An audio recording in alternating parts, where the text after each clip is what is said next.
On December 5, 2018, an article written by the Guyana's Newsroom said the Chief Executive Officer of the Guyana Energy Agency, Dr. Mahender Sharma, stated the first electric car could be in Guyana by mid-2019.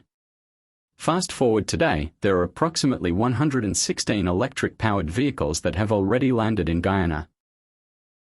For many years, Guyana has invested a substantial amount of money into the automotive industry, and recently creating a strong relationship with the oil and gas giants Exxon Mobil. But here are some of the questions a lot of Guyanese are asking. 1. How much would an electric vehicle cost in Guyana? 2. What are the advantages and disadvantages of owning an EV in Guyana? And 3. How does ExxonMobil benefit from electric vehicles? First, we need to look at cost. In an article on oilnow.gy, shows that electric vehicles such as the Nissan Leaf and older model 2011 to 2013 cost over 5 times less in the $1 Guyanese and 40 cents million GY, $1.8 million range. And Guyana's Finance Minister, Dr. Ashmi Singh, said that the government planned to remove the value-added tax for the importation of new electric vehicles. It shows that owning an EV isn't complicated as it once was. 2. Advantages and disadvantages of owning an EV in Guyana. Let's first look at the advantages. Well, if you do decide to buy one of these vehicles, there are quite a lot of advantages. For example, it costs less to keep an EV running compared to its gasoline-powered counterpart.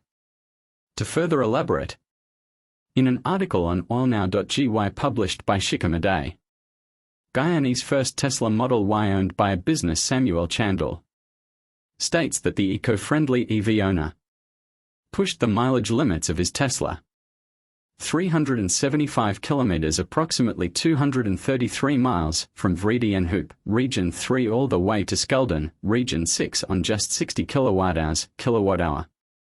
And that amounts to merely GYD $2,605 at a charge of 43 Guyanese dollars and 43 cents per kilowatt-hour, a small fraction of what would be needed if the vehicle ran on gasoline. So it's clear to say you would be saving a lot of money on travel expenses. Next, the disadvantages. In a post, Dr. Sharma said, because these cars are powered by electricity and not fuel, charging stations would be needed to supply the expanding industry. And that partnering with Guyana Power and Light, GPL, to establish 6 charging stations was necessary to make that possible. President Ali further weighed in on the matter by saying that an $11 billion investment would be required to achieve this renewable energy target, defending the project.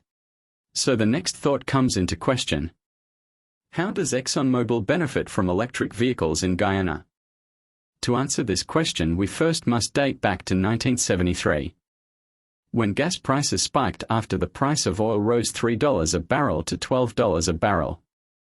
Exxon, fearing the worst for its future at the time, sought alternatives. So Exxon in 1978 presented American manufacturers with a novel solution they made called a hybrid vehicle that was powered by a gas and electric out solution to their problem. But at the time no American manufacturer would listen to them, all but one, Toyota. In 1979, Exxon and Toyota went into business together to create a prototype. Toyota wanted Exxon's hybrid technology installed in its largest sedan, the Cressida. So in 1980, Toyota shipped a white Cressida to Exxon's lab in New Jersey for Exxon to modify, and 18 months later was successfully tested.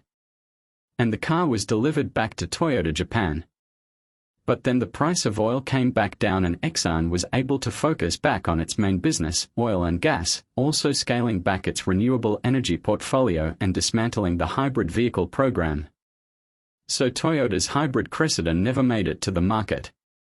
And in an interview, the ExxonMobil CEO said every new passenger car sold in the world will be electric by 2040.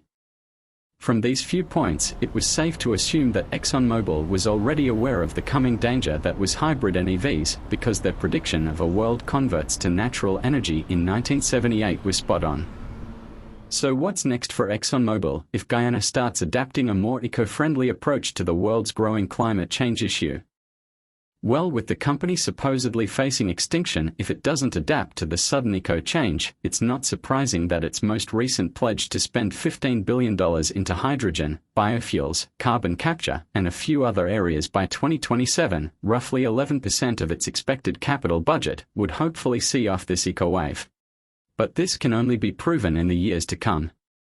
So what do you think? Leave a comment below and subscribe for more videos like this. Bye.